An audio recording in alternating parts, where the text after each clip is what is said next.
তোমারে কতবার কইছি তুমি শাড়ি পরা পিক দিও না। তোমার শাড়ি পরা পিক দেখলে আমার নেশা হয়ে যায়।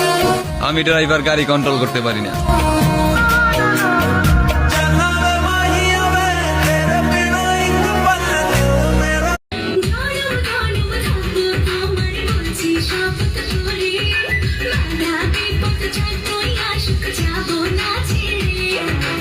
এমন বাঁধন দিলে তুমি দূরে যাব না যে, মরণ হলেও রব